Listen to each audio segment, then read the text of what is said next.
Hello and welcome to the Harmony Garden. I'm going to do a short video to show you the techniques that we're using here to grow flowers and food and just create a wonderful space. So this is our existing element, which is a couple of elder trees. You can see beautiful flowers, elder flowers on here, and they are part of our food forest system. So we have autumn olive at the back there, we have buddleia growing here. This is one of our heavy metal indicators. We have ground cover species going on, ajuga, which seems to have struggled a little bit. I think it might just need a bit of watering. Soapwort or Saponara officinalis. We have got green manures. Sorry, that's not green manure.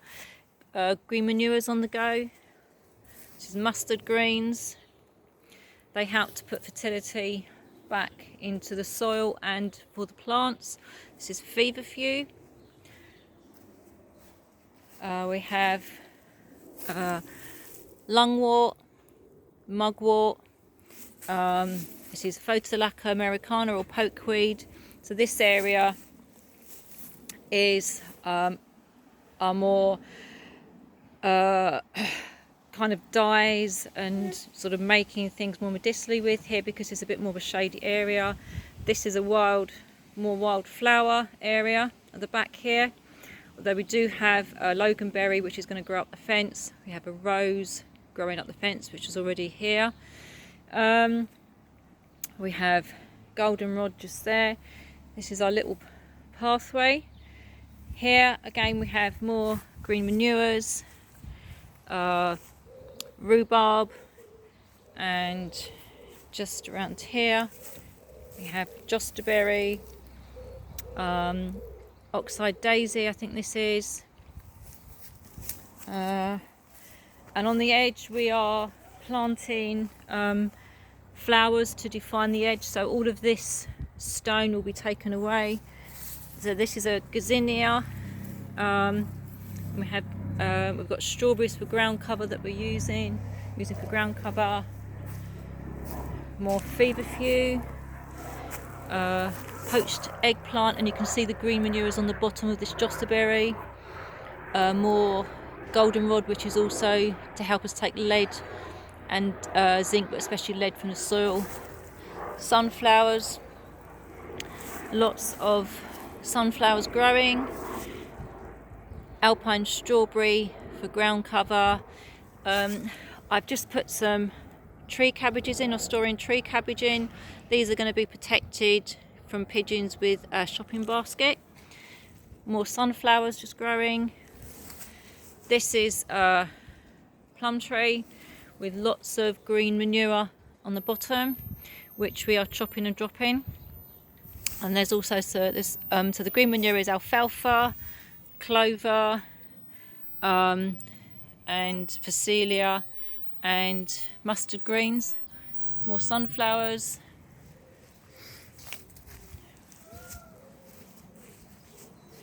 We're also, as part of this demonstration, growing beans, which will help with nitrogen fixing in the soil, and it's a little bit of fun as well to show what you can do by integrating annuals into a perennial based system. More flowers, so this is marigolds, French marigolds that were grown from seed. Yarrow, which is really good for supporting species like soldier beetles that like umbelliferous flowers. Also you can use the leaves for tea, and it has medicinal properties. What else is going on here? A bit of lemon balm at the back. That's really good ground cover, and is also a mineral accumulator. Gooseberry.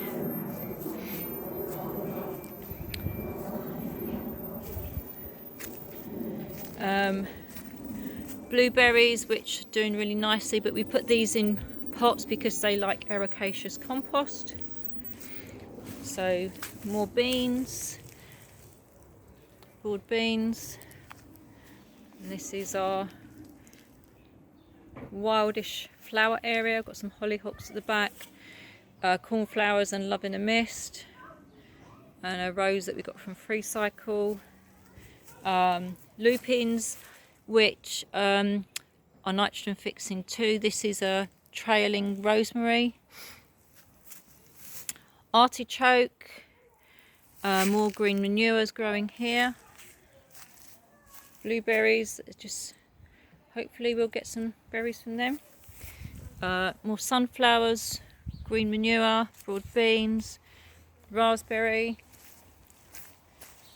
and we're incorporating flowers for colour and to attract pollinators. Some of these are scented, like this one's a scented one, this one's a scented one, scabious, so pink, scabious, snapdragons or antirrhinums, lavender, and more strawberries for ground cover, and the sunflowers are doing well at the moment. So this is our family apple tree.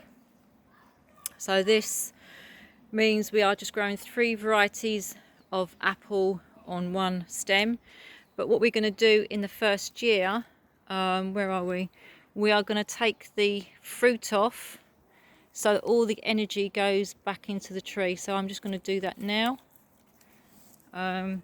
because we want it to be as healthy as possible. There's probably some more fruit and I'll take that off later. It's got a bit of green fly at the moment. More sunflowers. This is broom, which is now starting to go to seed. Again, we're using it for nitrogen fixing. Green manures, we will chop and drop some of these soon.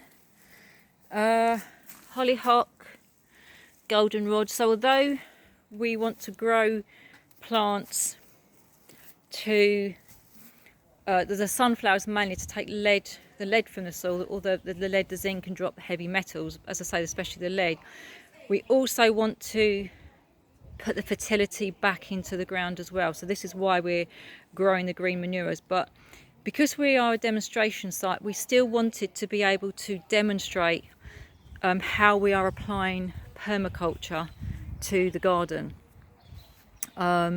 So we decided we were going to continue with that rather than just actually putting the sunflowers in and then waiting a year or two before we can put these systems in place. We hope that by the time we've reduced the levels that we can actually harvest food properly from the ground. So as part of supporting wildlife, we have got an old wheelbarrow, and we just got some old liner, and we've just created a little bit of a pond here. Scented rose at the back. Now this is an area here, we call this a fence garden, where we can actually eat pretty much everything from here. So it means we can still actually get that experience of eating things. So we've got squashes in bags. We are growing cinnamon vine, Chinese yam, thyme, beetroot, broad beans, strawberries, black mint, perennial rye.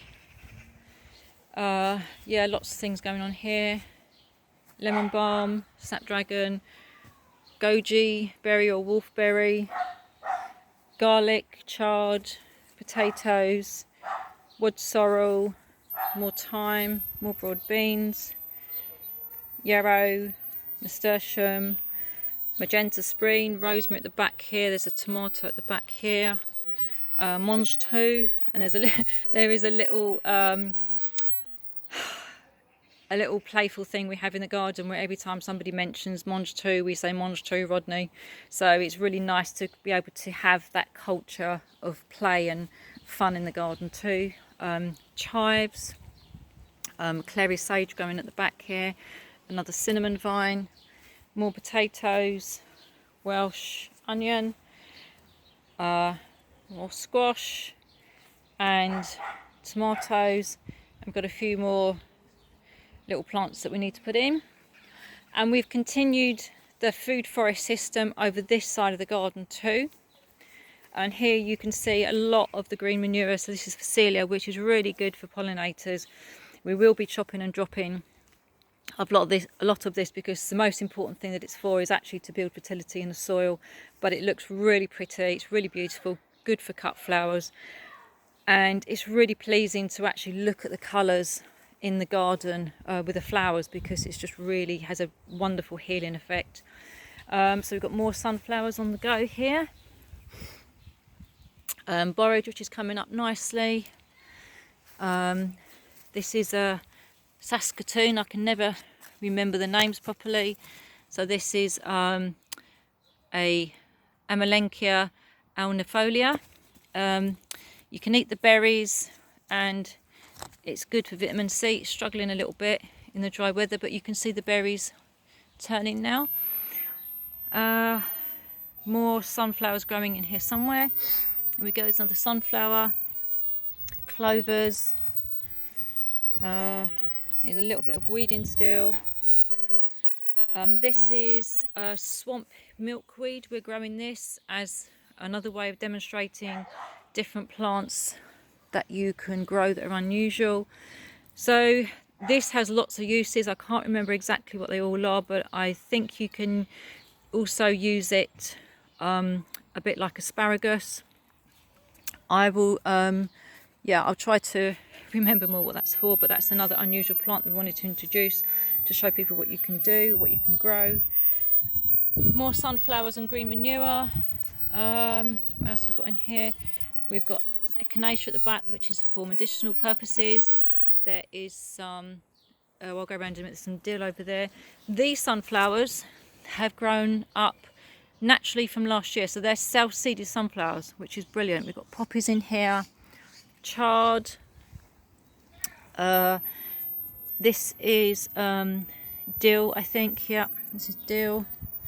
More sunflowers, variegated hardy fuchsia that needs to go in.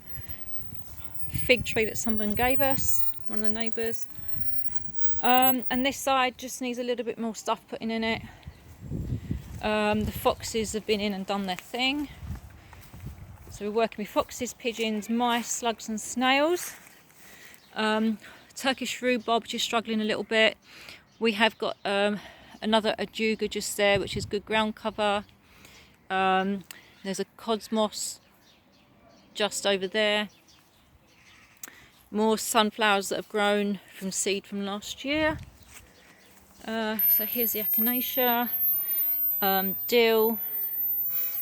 Pigeons have had some of the things out of here as well. And there is calendula. Here we go, there's calendula growing in here, which is self-seeded from last year. So this is just to show you what we're doing and how we're creating that food forest system. What else can I tell you? We are battling with slugs, snails, mice, pigeons and foxes, and we've still been able to create this beautiful, wonderful space. And we would just like to thank Plants for a Future for supporting us in being able to do this. Thank you. Thanks for watching.